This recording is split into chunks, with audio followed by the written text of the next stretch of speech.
Je vous propose que nous passions à la dernière séquence de ces journées avec le retour de nos grands témoins. Alors, vous les avez vus sur scène ou vous les avez vus en tribune.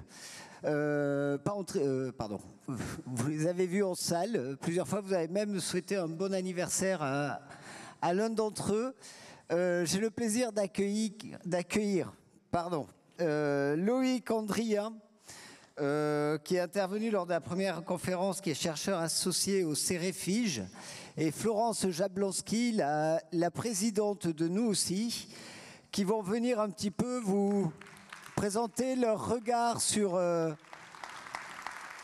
nos échanges, les leçons qu'ils en ont tirées, ce qui leur a plu, ce qui leur a déplu, etc., etc. Je ne sais pas qui de vous deux veut commencer.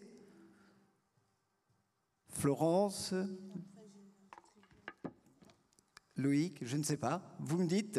Oui, alors, on ne va pas vous faire un duo à la Oups. Je ne pense pas que Florence veuille commencer par chanter, mais je pense qu'elle va commencer effectivement en parlant notamment de Nous aussi. Si tu veux te mettre au pupitre, Florence, si tu préfères. J'aimerais mieux, oui. Alors, attends, par contre, il faut utiliser ces micros-là, c'est mieux. Attends. Hop.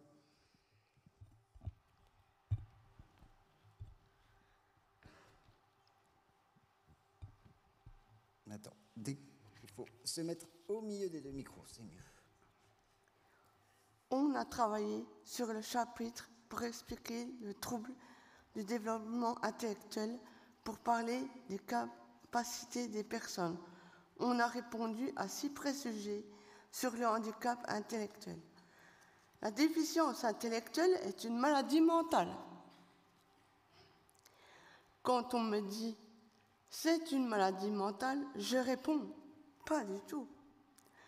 On parle plus de handicap mental, on parle de personnes en situation de handicap intellectuel. C'est un environnement qui nous handicape. Ça me dérange qu'on parle de maladie. Ce n'est pas une maladie, c'est quelque chose de permanent. Le handicap intellectuel ne se soigne pas, c'est-à-dire qu'on ne peut pas prendre de médicaments. Mais c'est important de dire que les capacités des personnes peuvent se développer grâce à un accompagnement adapté. Préjugé numéro 2, les personnes handicapées intellectuelles sont d'éternels enfants. Ah ben dis donc alors, hein. On est des adultes comme tout le monde, mais il y a des adultes comme tout le monde qui sont de vrais enfants. Je suis capable de faire des choix raisonnables. Par exemple, j'ai voulu avoir 2 vice-présidents pour m'accompagner. Je me connais et je savais que c'était beaucoup de responsabilités. On a tous notre propre niveau d'autonomie. On peut continuer de gagner en autonomie. Préjugé numéro 3. Les personnes en situation de handicap ne peuvent pas participer à la vie de la société. Elles sont perçues comme des personnes incapables. Rendez compte de ce qu'on dit de nous? C'est tout le contraire. On est capable de réfléchir et de réagir comme tout le monde. On est intelligent. 41% des personnes en situation de handicap ont été victimes de rejet en raison d'un handicap. On pense que parce qu'on a un handicap intellectuel, nous sommes des personnes incapables. Si je suis aujourd'hui devant vous, c'est bien que je ne le suis pas. Préjugé numéro 4. Les personnes en situation de handicap intellectuel ne peuvent pas travailler. Oh oui, hein, on fait que des perles au travail, hein, c'est vrai, on fait que des colliers de perles. Bien sûr. Presque un quart des Français pensent que les personnes handicapées ne peuvent pas travailler. Personnellement, je travaille. Et je suis courageuse, on travaille malgré notre handicap. On est courageux, on travaille malgré notre handicap. Je suis présidente d'association. Je suis aussi au travail en ESAT, en tant qu'agent de conditionnement et opératrice de machine. Je découpe des pièces pour insonoriser les voitures. C'est très complexe. Il ne faut pas oublier les étapes. Il faut vérifier toutes les pièces, vérifier si elles sont aux normes. Ça demande de la concentration. Préjugés.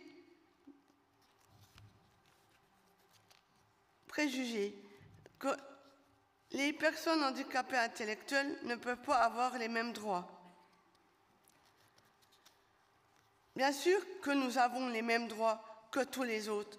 Les mesures de protection juridique ne veulent pas dire que mes pairs ne peuvent rien faire.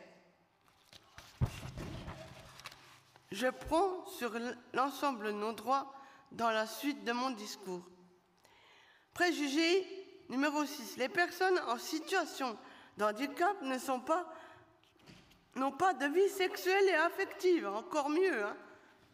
Encore mieux, ça va de plus en plus haut. Hein. On est comme tout le monde. On a le droit d'avoir notre vie sexuelle et affective comme tout le monde. Ce n'est pas parce qu'on a un handicap qu'on ne peut pas avoir d'enfants. Qu'est-ce que c'est nos droits, nos choix? Notre manière générale, nous aussi, se bat que pour les droits des personnes en situation de handicap intellectuel soient respectés. Il n'y a pas de distinction à faire entre nos droits et nos choix. C'est comme tous les citoyens. Nous avons des droits et des devoirs.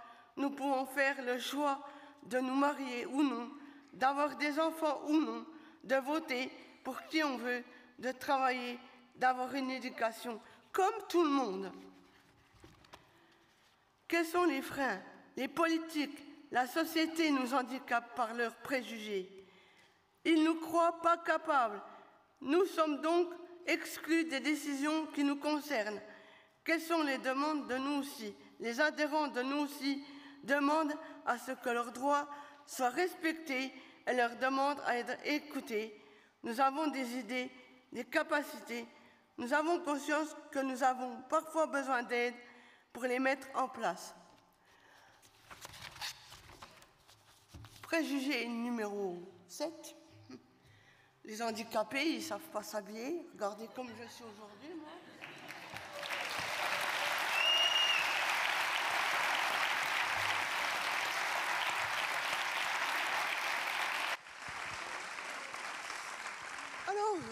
Alors pour répondre à la question, qu'est-ce que j'en pense de ces journées à l'Encréaille? Déjà, il y a quelque chose qui m'a super plu, c'est que les personnes concernées étaient là.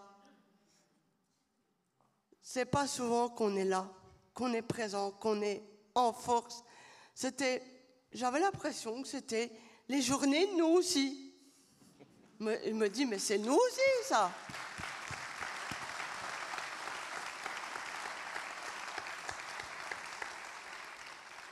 Je vais revenir à la dame qui a dit, on nous met dans des cases.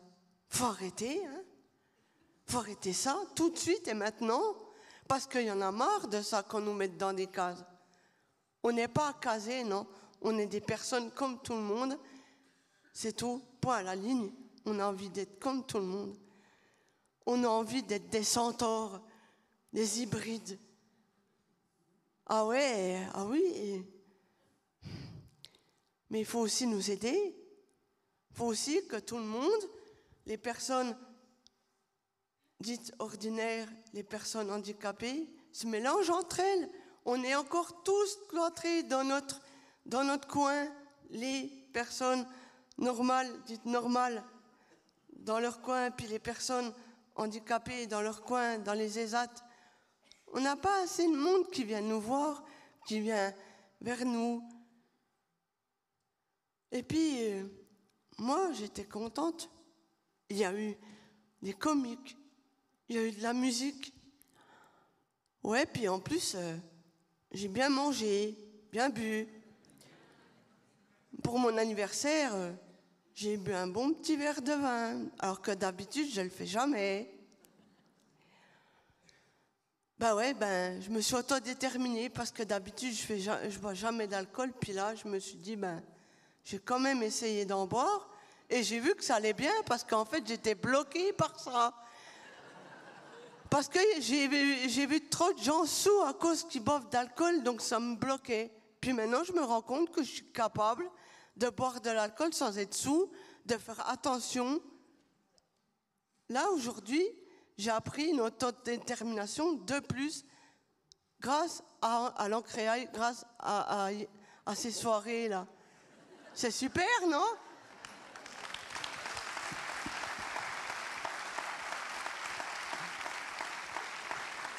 En termes de promotion de la santé, pas forcément, mais en termes de bien-être, oui.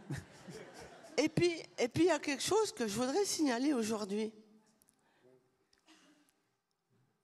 Regardez là, sur scène, ce qui se passe. Il y a des traducteurs en LSF. Ça, c'est super aussi. Ça, c'est l'inclusion.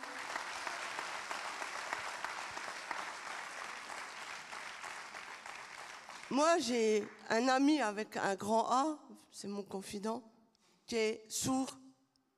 Et moi, pour moi aussi, c'est important que les personnes en situation de handicap malentendantes, qu'un handicap de sourd, soient aussi entendues. Du moment qu'elles soient handicapées intellectuelles et sourdes, nous aussi les accepterons très, très, très, très fortement dans nos réunions, dans nos délégations. Ils ont le droit de venir aussi à nous aussi. C'est important de le dire, ça aussi. Vous avez le droit d'être inclus.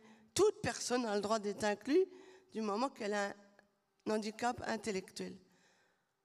Voilà, moi je tenais à le signaler aussi. Je tenais aussi à remercier l'Ancréail. Parce que je suis administratrice avec eux, mais aujourd'hui je suis grand témoin. Je suis l'experte aujourd'hui.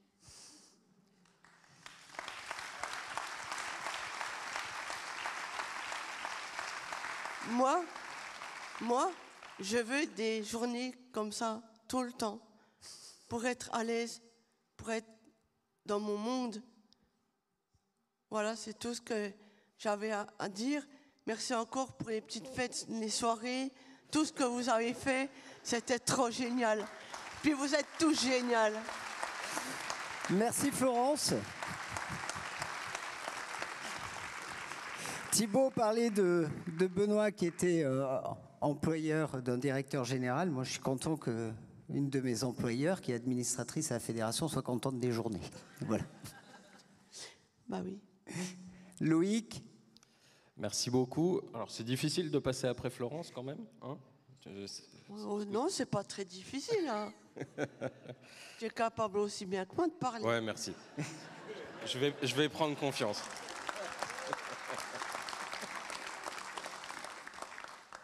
Je vous remercie tous, je remercie l'Ancréail pour l'invitation et puis de m'avoir donné la possibilité de donner un petit avis comme ça à la fin sur comment ça se passe. Alors, je dis que c'est difficile de passer après Florence parce qu'elle a déjà dit le principal. Effectivement, c'est rare de voir des journées où il y a autant de personnes concernées. Ça, c'est le premier constat, je pense que tout le monde est d'accord.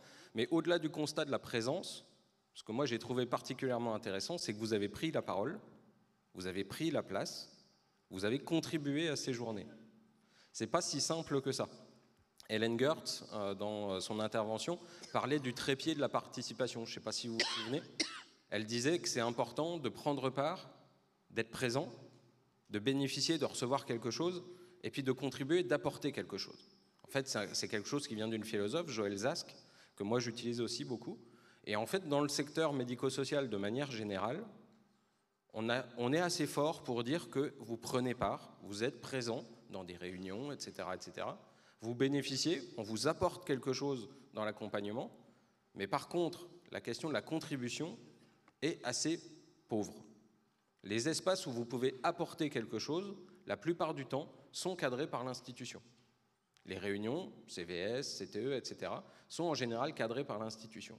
Les espaces où vous pouvez prendre la parole réellement et apporter quelque chose sont encore assez peu développés. Et je pense que des journées comme celle-ci, c'est un point de départ, c'est peut-être le début de quelque chose pour comprendre que dans les associations, la contribution doit aujourd'hui pouvoir se développer davantage. Jérémy Bourrois parlait tout à l'heure des questions de conseil d'administration des associations. On voit aujourd'hui se développer une logique où les personnes concernées participent au conseil d'administration, mais ce n'est pas être présent au conseil d'administration qui fait la participation. Encore faut-il que vous puissiez contribuer effectivement. Et pour ça, il faut que les conseils d'administration se rendent accessibles. Il l'a bien dit tout à l'heure, c'est un des préalables. Pour avoir accès à la citoyenneté, il faut qu'il y ait une forme d'accessibilité. Il faut que vous puissiez apporter quelque chose. Et ça concerne tout le monde en fait aujourd'hui. Ce n'est pas juste une question de conseil d'administration, c'est aussi une question d'accompagnement au quotidien. On voit bien dans ces journées-là, ce qui s'est joué, c'est une forme de dialogue, une forme de traduction. Quand on met dans la même journée, dans les mêmes journées, des professionnels et des personnes accompagnées, c'est les relations qui changent. C'est le regard qui change et c'est les postures qui changent. Et aujourd'hui, je pense qu'on commence à prendre conscience de la nécessaire transformation des postures professionnelles pour aller vers une plus grande contribution des personnes dans la construction de leurs accompagnements. C'est ce qui s'est dit aujourd'hui, c'est ce qui s'est dit hier pendant les ateliers. On a parlé aussi participation sociale. Ce matin, M. Lomo en parlait tout à l'heure. C'est important aujourd'hui de comprendre que si le handicap il est produit par des environnements, c'est aussi de votre responsabilité à tous de transformer ces environnements. C'est ce que j'expliquais un tout petit peu dans la première conférence en introduction. On est responsable finalement de notre environnement et de la transformation de l'environnement qui est tout de suite autour de nous. On a bien vu, et Florence l'a rappelé, il y a eu plein de moments festifs, des moments intéressants, de la musique, des concerts. C'est aussi des moments informels, d'échanges en dehors qu'on a pu voir, où on discute les uns avec les autres et on prend conscience de ce que les autres personnes peuvent aussi nous apporter. En fait, on a commencé à rompre un entre-soi qui est très culturel dans le secteur, où on a d'un côté les professionnels qui sont des experts, qui savent, et les personnes accompagnées qui vont être les sujets de l'accompagnement, les objets de l'accompagnement. Cette distance-là, en créant des journées participatives et contributives comme elles se sont déroulées, on a commencé à l'effacer, on a commencé à le transformer. Je pense que c'est le grand enseignement de ces journées-là, et pour ça, je vous remercie vraiment sincèrement de m'avoir invité. Participer à ce genre d'initiative, pour moi, c'est extrêmement important. Je travaille beaucoup sur des recherches participatives, et on sait à quel point c'est compliqué d'amener des transformations et d'amener des changements de posture, des changements de philosophie. Et vous l'avez fait. Vous l'avez fait et vous l'avez initié, notamment dans les ateliers. On verra ce qui ressort dans les écrits des ateliers. J'ai hâte de lire tout ça et de travailler sur tout ça. J'ai hâte aussi de voir un petit peu comment et quelle suite on va pouvoir donner à tout ça. Pour finir, je poserai une question à Florence. Florence, pour toi, quelles sont les questions qui se sont posées, qui t'ont le plus bousculé ou le plus étonné? Est-ce qu'il y a des questions qui t'ont étonné?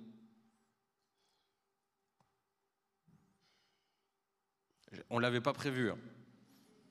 Ça se voit. Des questions qui m'ont étonné. La mienne peut-être déjà? Oui, ça commence bien. Mais je veux dire, il n'y a pas vraiment de questions qui m'ont étonnée. Parce que franchement, les questions, elles ne sont pas étonnantes, elles sont évidentes. C'est évident, ces questions. On ne doit pas s'étonner, c'est les vraies questions qu'on doit se poser tous et toutes. Moi, j'ai oublié de dire, deux choses, j'ai oublié. Le 14 septembre, la remise des médailles par le président de la République et d'autres, il y avait les personnes en situation de handicap et il y avait les personnes dites normales. C'est ça qu'on veut, c'est des 14 septembre, avec tout le monde ensemble, tous les jours, dans notre vie quotidienne, dans notre vie normale. Nous, voilà ce qu'on veut, c'est être inclus dans la société comme des gens, comme tout le monde. Il y a aussi une chose, et ça, il l'a rappelé, le monsieur, le concrétiste ce matin. le monsieur qui a commencé, eh ben, il n'y avait pas beaucoup de personnes en situation de handicap intellectuel dans les Jeux paralympiques. Qu'est-ce que c'est de cette façon-là? Parce qu'il y a eu des problèmes avant de ne pas nous inclure. On a le droit aussi d'être là, nous. Et puis, tout à l'heure, enfin, il n'y a pas très longtemps, là, tout de suite, vous avez évoqué la question de posture. Ah, dis donc, ce mot-là, cette année, moi, dur, hein. Ah oui, parce que, vous savez, je suis en apprentissage. Ça fait pas longtemps que je suis présidente, ça fait seulement 1 an. Le 20 décembre, ça fera seulement 1 an que je suis présidente. Et on m'a dit, maintenant, il faut que tu adoptes une posture, ta posture de présidente. Moi, je vais vous poser la question, est-ce que j'ai bien eu ma posture aujourd'hui?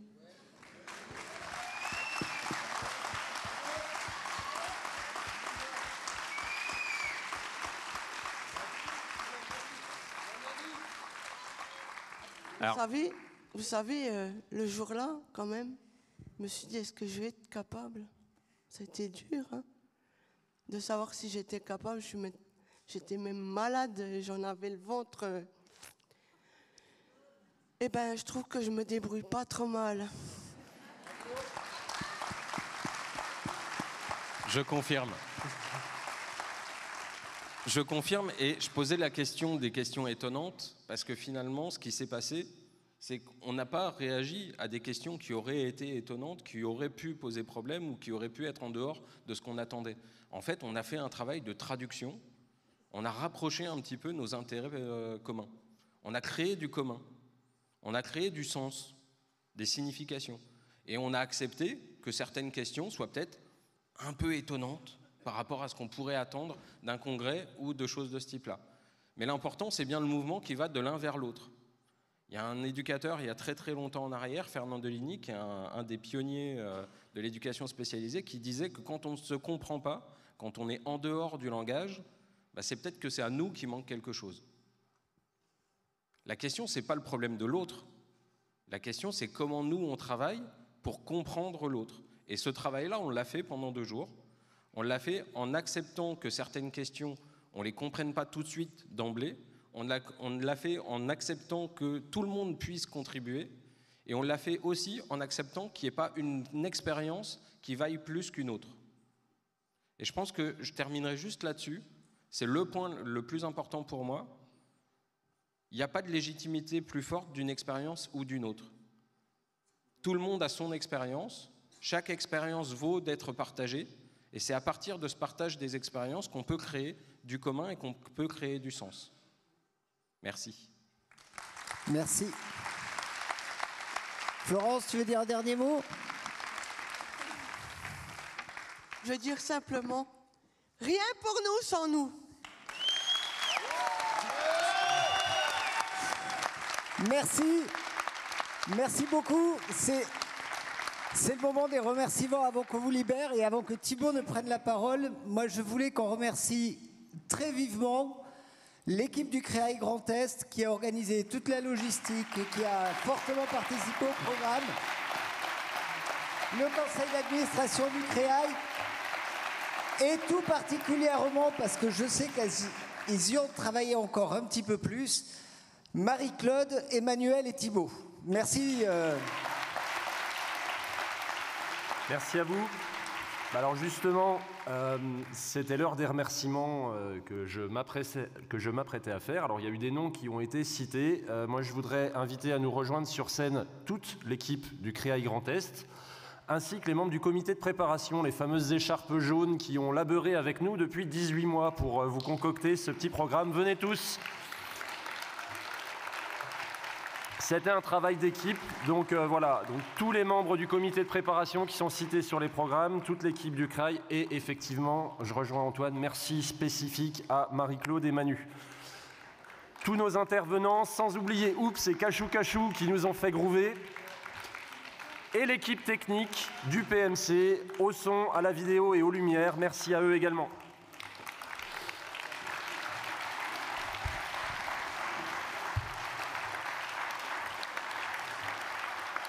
pendant que les collègues et les partenaires nous rejoignent. Donc vous voyez un peu tout le monde qu'il faut pour monter un programme comme celui-là. 4 points, disais-je. On a eu de grandes ambitions. Vous proposez un colloque actif, participatif, inclusif et festif. Ces ateliers, ça a été un travail de préparation comme on n'a jamais connu. On fait 5, 6, parfois 10 journées d'études par an. Personnellement, ça fait 15 ans que je suis au CRAI, faites le calcul. On n'a jamais eu autant de boulot de prépa que sur ces journées-là. Le pas de côté, il n'est pas gratos. Il a vraiment un coût, un engagement qu'on a fourni, donc les ambitions étaient hautes. Nos intervenants, je l'ai dit mais je le répète, doivent être remerciés parce que mettre en accessibilité leurs propos leur ont demandé des efforts vraiment très conséquents. Et puis surtout, la plus grande de nos ambitions, c'était, dans notre argumentaire, c'était de passer des intentions à l'action, ne plus dire qu'on veut faire, mais faire. Pour ces grandes ambitions, on avait pour autant une grande humilité. L'humilité, en tant que professionnels que nous sommes, de valoriser la parole et l'expertise des personnes directement concernées. Je pense que Florence nous a montré très brillamment que nous avions raison. Grande humilité aussi parce qu'on a encouru des risques. On a pris le risque de rater notre objectif en proposant une nouvelle manière d'organiser nos journées nationales. Je le répète, on n'avait jamais organisé une journée de ce type. On s'est dit, on peut se casser la gueule. Et on encourt le risque en équipe. On s'est posé des grandes questions et on s'en pose encore. Comment simplifier un message sans le galvauder ? Comment mettre en œuvre le rien pour nous sans nous, en donnant satisfaction à tous, je dis bien tous, les personnes concernées, mais les professionnels aussi. Et globalement, et ça c'est vous qui allez nous y aider en répondant au questionnaire de satisfaction, comment continuer à améliorer nos journées où il y a eu très certainement des réussites et il y a eu tout aussi certainement des limites qu'on va chercher à repousser. Enfin, et quand même, une grande satisfaction, on a le sentiment d'avoir atteint au moins en partie notre objectif d'associer réellement les personnes et de scander que ce sont bien les réponses aux attentes et pas seulement aux besoins qui fondent la qualité de vie de chacun. Merci à tous et bon retour chez vous.